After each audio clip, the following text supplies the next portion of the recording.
Hi. അപ്പോൾ കഴിഞ്ഞ ക്ലാസ്സിൽ നമ്മൾ ബാലൻസ്ഡ് ഫോഴ്സും അൺബാലൻസ്ഡ് ഫോഴ്സും എന്താണെന്നൊക്കെ നോക്കി. അപ്പോൾ ഇന്ന് ബാലൻസ്ഡ് ഫോഴ്സ് അല്ലെങ്കിൽ അൺബാലൻസ്ഡ് ഫോഴ്സിൻ്റെയൊക്കെ കുറച്ചുകൂടെ ഒന്ന് ക്ലിയർ ആവാൻ വേണ്ടിയിട്ട് ഒരു എക്സ്പെരിമെൻ്റാണ് ഇന്ന് നമ്മൾ നോക്കാൻ പോകുന്നത്. അപ്പോൾ ഈ എക്സ്പെരിമെൻറ്റിൽ ആദ്യം നമ്മൾ ചെയ്യുന്നത് എന്താണെന്ന് വെച്ചാൽ, ഒരു ടേബിളിന് പുറത്തായിട്ട് ഒരു വുഡൻ ബ്ലോക്ക് വയ്ക്കുന്നു. വുഡൻ ബ്ലോക്കിൽ നിന്ന് രണ്ട് സൈഡിലേക്കും രണ്ട് സ്ട്രിങ് നമ്മൾ കൊടുക്കുകയാണ്.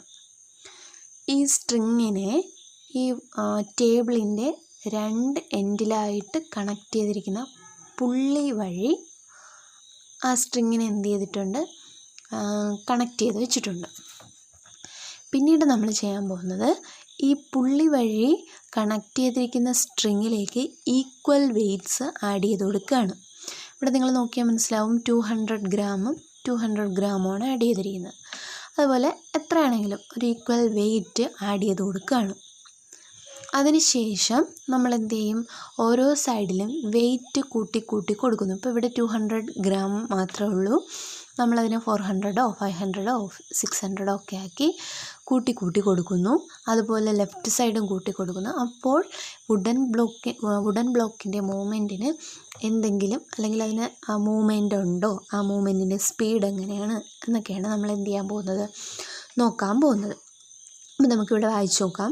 Fix 2 pulleys on either side of a table. ടേബിളിൻ്റെ രണ്ട് സൈഡിൽ നമ്മൾ രണ്ട് പുള്ളി കണക്ട് ചെയ്തിട്ടുണ്ട്. Place a wooden block in between the pulleys. ഒരു വുഡൻ ബ്ലോക്ക് വെച്ചിട്ടുണ്ട്. Attach 2 strings on either side of the wooden block. ഈ വുഡൻ ബ്ലോക്കിൻ്റെ രണ്ട് സൈഡിൽ എന്ത് ചെയ്തിട്ടുണ്ട്, നമ്മൾ ഓരോ സ്ട്രിങ് കണക്ട് ചെയ്തിട്ടുണ്ട്. Allow the string to pass over the pulleys. Pulley വഴി എന്ത് ചെയ്യണം, ഈ സ്ട്രിങ്ങിനെ നമ്മൾ പാസ് ചെയ്തിരിക്കുകയാണ്. From the free ends of the strings suspend equal weights. രണ്ട് സൈഡിലും നമ്മൾ ഈക്വൽ വെയ്റ്റ്സിനെ സസ്പെൻഡ് ചെയ്യുന്നു. What do you observe as more weights are added. കൂടുതൽ വെയ്റ്റ് ആഡ് ചെയ്താൽ നിങ്ങൾക്ക് എന്ത് കാണാൻ പറ്റും? What is your observation about the force and motion of the wooden block. അങ്ങനെ വെയ്റ്റ് ആഡ് ചെയ്യുന്നതനുസരിച്ച് വുഡൻ ബ്ലോക്കിൻ്റെ മൂവ്മെൻറ്റ് എങ്ങനെയായിരിക്കും എന്നാണ് നിങ്ങളോട് ഒബ്സർവ് ചെയ്യാൻ പറയുന്നത്. അപ്പോൾ ഈ കാര്യങ്ങളെല്ലാം ഈ എക്സ്പെരിമെൻറ്റിൽ നിന്ന് മനസ്സിലാക്കുന്നതിന് വേണ്ടി കുറച്ച് ക്വസ്റ്റ്യൻസ് തന്നിട്ടുണ്ട്. അപ്പോൾ ഇതിന് ആൻസർ ചെയ്ത് കഴിയുമ്പം നമുക്കിതിനുള്ള ആൻസറും കിട്ടും. എന്താണെന്ന് നോക്കാം. ഇതിന് ആൻസർ ചെയ്യേണ്ടത് നിങ്ങൾ കഴിഞ്ഞ ക്ലാസ്സിൽ പഠിച്ച ബാലൻസ്ഡ് ആൻഡ് അൺബാലൻസ്ഡ് ഫോഴ്സിൻ്റെ ബേസിസിലാണ്. അപ്പോൾ ഒന്നാമത്തെ question, when equal weights are suspended on either sides is the force on wooden block balanced or unbalanced. നമ്മൾ ഈ വുഡൻ ബ്ലോക്കിൽ രണ്ട് സൈഡിലുള്ള സ്ട്രിങ്ങിലും ഈക്വൽ വെയ്റ്റ്സ് എന്ത് ചെയ്യുന്നുണ്ട്, ഹാങ് ചെയ്ത് കൊടുക്കുന്നുണ്ട്. അപ്പോൾ ഇവിടെ ഒരു 200 ഗ്രാം വെയ്റ്റ് നമ്മൾ ആഡ് ചെയ്താൽ ആ വെയ്റ്റ് കൊണ്ടുണ്ടാകുന്ന ഫോഴ്സ് ഈ ഡയറക്ഷനിലോട്ടായിരിക്കും ഇല്ലേ. ഈ വുഡൻ ബ്ലോക്കിന് എന്ത് ചെയ്യും, ഈ റൈറ്റ് സൈഡിലേക്ക് ഈ വെയ്റ്റ് പുള്ള് ചെയ്യും. അതേ വെയ്റ്റിനെ തന്നെ നമ്മൾ എന്ത് ചെയ്യുന്നുണ്ട്, ലെഫ്റ്റ് സൈഡിൽ ഹാങ് ചെയ്ത് കൊടുത്താൽ വുഡൻ ബ്ലോക്കിന് എന്ത് ചെയ്യും, ലെഫ്റ്റിലേക്ക് പുള്ള് ചെയ്യും. അപ്പോൾ ഒരു ഫോഴ്സ് റൈറ്റിലേക്കും ഒരു ഫോഴ്സ് ലെഫ്റ്റിലേക്കുമാണ്. ഈക്വൽ വെയ്റ്റ്സുമാണ്. അങ്ങനെയാണെങ്കിൽ ആ ഫോഴ്സ് ബാലൻസ്ഡ് ആയിരിക്കുമോ അൺബാലൻസ്ഡ് ആയിരിക്കുമോ? രണ്ട് സൈഡിലും ഒരേ ഫോഴ്സാണ് അപ്ലൈ ചെയ്യപ്പെടുന്നത്, ഇവിടെയും ഇവിടെയും. നിങ്ങൾക്ക് ഒരു വസ്തുവിൻ്റെ മാസ് തന്നിരുന്നാൽ ആ ഫോഴ്സ് കണ്ടുപിടിക്കാൻ അറിഞ്ഞൂടെ? അത് നമ്മൾ ഇനിയായി അതിനുള്ള ഇക്വേഷൻസൊക്കെ പഠിക്കൂ. പക്ഷേ നിങ്ങൾ F=ma എന്ന് പറയുന്ന ഒരു ഇക്വേഷൻ പഠിച്ചിട്ടുണ്ട്. ഏത് മാസ് തന്നാലും അതിനെ ആക്സിലറേഷൻ ഡ്യൂ ടു ഗ്രാവിറ്റി കൊണ്ട് മൾട്ടിപ്ലൈ ചെയ്യുമ്പോൾ നമുക്കതിൻ്റെ എന്ത് കിട്ടും, അതിൽ അപ്ലൈ ചെയ്യപ്പെടുന്ന ഫോഴ്സ് കിട്ടും. ഇപ്പോൾ 200 ഗ്രാം എന്ന് പറയുമ്പോൾ 200 × 9.8 ചെയ്താൽ എന്ത് ചെയ്യും, നമുക്ക് അവിടുത്തെ ഫോഴ്സ് എത്രയാണെന്ന് കിട്ടും. അപ്പോൾ ഇവിടെ കിട്ടുന്ന ഫോഴ്സും ഇവിടെ കിട്ടുന്ന ഫോഴ്സും ഈക്വൽ അല്ലേ, പക്ഷേ ഓപ്പോസിറ്റ് ഇൻ ഡയറക്ഷൻ. അതുകൊണ്ട് രണ്ട് ഫോഴ്സും ക്യാൻസലായി പോവും.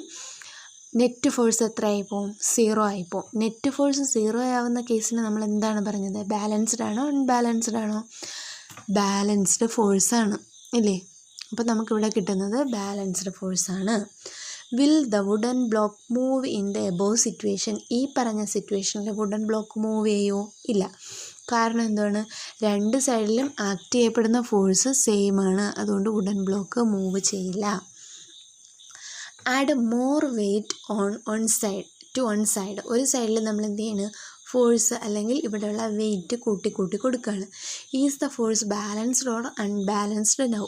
ഒരു സൈഡ് 200 തന്നെയാണ്, രണ്ടാമത്തെ സൈഡിൽ നമ്മൾ 400 ആക്കി കൊടുക്കുന്നു. അപ്പം നെറ്റ് ഫോഴ്സ് എത്രയായി? അവിടെ 200 ആയിരിക്കും അവിടുത്തെ നെറ്റ് ഫോഴ്സ്. അങ്ങനെ നെറ്റ് ഫോഴ്സ് 0 അല്ലാതെ വന്നാൽ അത് ബാലൻസ്ഡ് ആണോ അൺബാലൻസ്ഡ് ആണോ? അപ്പോൾ ഇപ്പോൾ അതെന്ത് ചെയ്തു? അൺബാലൻസ്ഡ് ഫോഴ്സായി. Is there any movement for the wooden block? അങ്ങനെയാണെങ്കിൽ വുഡൻ ബ്ലോക്കിന് മൂവ്മെൻറ്റ് ഉണ്ടാവുമോ? ഈ സൈഡിലല്ലേ ഒരു 200 ന്യൂട്ടൺ ഫോഴ്സ് കൂടുതലുള്ളത്. അപ്പോൾ ഈ സൈഡിലേക്ക് എന്ത് ചെയ്യും? മൂവ് ചെയ്യും, അല്ലെങ്കിൽ റൈറ്റിലേക്ക് മൂവ് ചെയ്യും. Is there any movement for the wooden block? Wooden ബ്ലോക്കിന് എന്തെങ്കിലും മൂവ്മെൻറ്റ് ഉണ്ടോ? അപ്പോൾ നമ്മൾ എസ് എന്ന് എഴുതുക. If more weights are added gradually, what will be the change in speed of motion of the wooden block? അങ്ങനെ നമ്മൾ എന്ത് ചെയ്യണം? വെയിറ്റ് ആഡ് ചെയ്ത് കൊടുത്തുകൊണ്ടേ ഇരുന്നാൽ ഇങ്ങോട്ടുള്ള ഈ വുഡൻ ബ്ലോക്കിൻ്റെ മൂവ്മെൻറ്റിൻ്റെ സ്പീഡ് എന്ത് ചെയ്യും? കൂടുമോ കുറയോ? നമ്മൾ 200 എന്നുള്ളത് 400 ആക്കി, 500 ആക്കി, 600 ആക്കി, അങ്ങനെ കൂട്ടി പോവുകയാണെങ്കിൽ എന്ത് ചെയ്യും? ഈ സൈഡിലുള്ള ഫോഴ്സ് കൂടും. അങ്ങനെയാണെങ്കിൽ പുള്ളിയിൽ കൂടെ എന്ത് ചെയ്യും? സ്ട്രിങ് കുറച്ച് താഴേക്ക് വരും. അതനുസരിച്ച് വുഡൻ ബ്ലോക്കും എന്ത് ചെയ്യും? റൈറ്റ് സൈഡിലേക്ക് മൂവ് ചെയ്യും. വെയിറ്റ് കൂടുന്നതനുസരിച്ച് ആ മൂവ്മെൻറ്റിൻ്റെ സ്പീഡ് എന്ത് ചെയ്യും? ഇൻക്രീസ് ചെയ്യും. By gradually increasing weight to the side having lower weight, can you change the present direction of motion of the wooden block? ഇപ്പോൾ ഈ റൈറ്റ് സൈഡിലാണ് വെയിറ്റ് കൂടുതൽ. നമ്മൾ തിരിച്ചെന്ത് ചെയ്യണം? ലെഫ്റ്റ് സൈഡിൽ വെയിറ്റ്, ഇതൊരു മാക്സിമം വെയിറ്റിലേക്ക് എത്തി. അതിനുശേഷം നമ്മൾ എന്ത് ചെയ്യണം? ലെഫ്റ്റ് സൈഡിലേക്ക് വെയിറ്റ് ഗ്രാജുവലായിട്ട് ആഡ് ചെയ്ത് കൊടുത്തുകൊണ്ടിരുന്നാൽ വുഡൻ ബ്ലോക്ക് തിരിച്ച് മൂവ് ചെയ്യുമോ എന്നാണ് ചോദിക്കുന്നത്. മൂവ് ചെയ്യും. എപ്പോൾ? ഈ റൈറ്റ് സൈഡിലുള്ളതിനേക്കാൾ വെയിറ്റ് ലെഫ്റ്റ് സൈഡിൽ അപ്ലൈ ചെയ്ത് കൊടുക്കുമ്പോൾ വുഡൻ ബ്ലോക്ക് എന്ത് ചെയ്യും? പഴയ പൊസിഷനിലേക്ക് വരും. എന്നിട്ട് ലെഫ്റ്റിലേക്ക് മൂവ് ചെയ്യാൻ തുടങ്ങും. മനസ്സിലായോ? അപ്പോൾ നമ്മൾ കൊടുത്തത് എന്താണ്? ആദ്യം ഒരു ബാലൻസ്ഡ് ഫോഴ്സാണ് കൊടുത്തത്. അപ്പോൾ വുഡൻ ബ്ലോക്കിന് മൂവ്മെൻ്റ് ഇല്ല. രണ്ടാമത് നമ്മൾ ഗ്രാജുവലി ഇവിടെയുള്ള വെയിറ്റ് ഇൻക്രീസ് ചെയ്യുന്നു എന്ന് പറഞ്ഞാൽ അവിടുത്തെ ഫോഴ്സ് എന്ത് ചെയ്തു? ബാലൻസ്ഡ് എന്നുള്ള കണ്ടീഷൻ മാറി അൺബാലൻസ്ഡിലേക്ക് പോയി. അൺബാലൻസ്ഡ് ഫോഴ്സ് ആയിക്കഴിഞ്ഞാൽ എന്ത് ചെയ്യും? ബോഡി മൂവ് ചെയ്യും എന്ന് നമുക്കിപ്പോൾ മനസ്സിലായി ഇല്ലേ? അപ്പോൾ ഒരു അൺബാലൻസ്ഡ് ഫോഴ്സ് ഒരു ബോഡിയിൽ അപ്ലൈ ചെയ്താൽ റെസ്റ്റിലിരിക്കുന്ന ബോഡിയെ അതിനെന്ത് ചെയ്യാൻ പറ്റും? മൂവ് ചെയ്യാൻ പറ്റും എന്നുള്ളതാണ് ഈ എക്സ്പെരിമെൻറ്റിൻ്റെ ഒന്നാമത്തെ ഇൻഫറൻസ്. ഇനി രണ്ടാമത്തെ കാര്യം, നമ്മൾ വെയിറ്റ് ഗ്രാജുവലായിട്ട് ആഡ് ചെയ്യുന്നതനുസരിച്ച് ഈ വുഡൻ ബ്ലോക്കിൻ്റെ മൂവ്മെൻറ്റിൻ്റെ സ്പീഡ് കൂടിയില്ലേ? അപ്പോൾ നമുക്ക് പറഞ്ഞുകൂടെ, ഒരു അൺബാലൻസ്ഡ് ഫോഴ്സ് ആക്ട് ചെയ്യുന്നത് വഴി ഒരു ഒബ്ജക്റ്റിന് മൂവ്മെൻ്റ് ഉണ്ടാവുന്നതിനോടൊപ്പം അതിൻ്റെ മൂവ്മെൻറ്റിൻ്റെ സ്പീഡിനും ചേഞ്ച് ഉണ്ടാവും എന്ന് പറയാമല്ലോ. അപ്പോൾ മൂവ്മെൻറ്റും ഉണ്ടാവും, മൂവ്മെൻറ്റിൻ്റെ സ്പീഡും ചേഞ്ച് ചെയ്യും. അങ്ങനെയാണെങ്കിൽ ഇവിടെ വായിച്ചു നോക്കാം. when an unbalanced force is applied on a body, there will be a change in its state of rest or the direction of motion or speed. Speed ആ വുഡൻ ബ്ലോക്ക് മൂവ് ചെയ്തു, അതായത് അവിടെയുള്ള object ഒരു unbalanced force apply ചെയ്തപ്പോൾ ആ object move ചെയ്യുന്നതിനോടൊപ്പം അതിൻ്റെ മൂവ്മെൻറ്റിൻ്റെ സ്പീഡും എന്ത് ചെയ്തു? വേരി ചെയ്തു. Only when an unbalanced force is applied. മനസ്സിലായോ? ഇനി നമ്മൾ നോക്കാൻ പോകുന്നത്, ഇങ്ങനെ ഒരു അൺബാലൻസ്ഡ് ഫോഴ്സിന് എപ്പോഴും മൂവ്മെൻറ്റ് ഉണ്ടാക്കാൻ കഴിയുമോ എന്നാണ് ചോദിക്കുന്നത്. അൺബാലൻസ്ഡ് ഫോഴ്സിന് മാത്രമേ മൂവ്മെൻറ്റ് ഉണ്ടാക്കാൻ പറ്റൂ. പക്ഷേ എല്ലാ കേസിലും എന്ത് ചെയ്യാം? ഈ അൺബാലൻസ്ഡ് ഫോഴ്സിന് മൂവ്മെൻറ്റ് പ്രൊഡ്യൂസ് ചെയ്യാൻ പറ്റുമോ എന്നാണ് നമ്മൾ നോക്കുന്നത്. ഇവിടെ നിങ്ങൾക്കൊരു ഫിഗർ കാണാം. ഒരു പിക്കപ്പ് ഓട്ടോറിക്ഷ ഉണ്ട്. ഈ ഓട്ടോറിക്ഷയുടെ പുറത്ത്, അതായത് ഓട്ടോറിക്ഷയ്ക്ക് അകത്ത് നിന്നുകൊണ്ട് ഒരാൾ എന്ത് ചെയ്യുന്നുണ്ട്? ഓട്ടോറിക്ഷയെ പുഷ് ചെയ്യുന്നുണ്ട്. ഈ കേസിൽ ഓട്ടോറിക്ഷയ്ക്ക് എന്തെങ്കിലും മൂവ്മെൻ്റ് ഉണ്ടാകുമോ? അങ്ങനെ മൂവ്മെൻറ്റ് ഉണ്ടാകുന്നില്ല എങ്കിൽ ഇയാൾ എന്ത് ചെയ്യുന്നുണ്ട്, ഓട്ടോറിക്ഷയിൽ നിന്ന് വീണ്ടും പുറത്തിറങ്ങുന്നു. പുറത്തിറങ്ങിയതിന് ശേഷം ഓട്ടോറിക്ഷയെ പുഷ് ചെയ്യുന്നു, ഒരു ഫോഴ്സ് കൊടുക്കുന്നു. ഈ രണ്ട് കേസിൽ എപ്പോഴാണ് ഓട്ടോറിക്ഷയ്ക്കൊരു മൂവ്മെൻറ്റ് ഉണ്ടാകുന്നത്? രണ്ടും അൺബാലൻസ്ഡ് ഫോഴ്സാണ്. കാരണം ഒരു ഡയറക്ഷനിലോട്ട് മാത്രമല്ലേ ഫോഴ്സ് അപ്ലൈ ചെയ്യുന്നുള്ളൂ. ഇതിനകത്ത് നിന്നുകൊണ്ട് ഓട്ടോറിക്ഷയിലൊരു ഫോഴ്സ് അപ്ലൈ ചെയ്യുന്നുണ്ട്, പുറത്തിറങ്ങിക്കഴിഞ്ഞതിന് ശേഷവും ഒരു ഫോഴ്സ് അപ്ലൈ ചെയ്യുന്നുണ്ട്. ഇതിലേത് കേസിലാണ് ഈ ഓട്ടോറിക്ഷ മൂവ് ചെയ്യാൻ ചാൻസ് കൂടുതൽ? രണ്ടാമത്തെ കേസിലാണ്. അതായത് ഓട്ടോറിക്ഷയിൽ നിന്നും പുറത്തിറങ്ങിയതിന് ശേഷം അപ്ലൈ ചെയ്യുന്ന ഫോഴ്സിനായിരിക്കും ഈ ഓട്ടോറിക്ഷയെ മൂവ് ചെയ്യിക്കാനുള്ള കഴിവുള്ളത്, ഇല്ലേ? ഇവിടെ വായിച്ചു നോക്കാം. What will be the resultant when a man tries to move a vehicle by pushing it standing inside the vehicle as in the figure?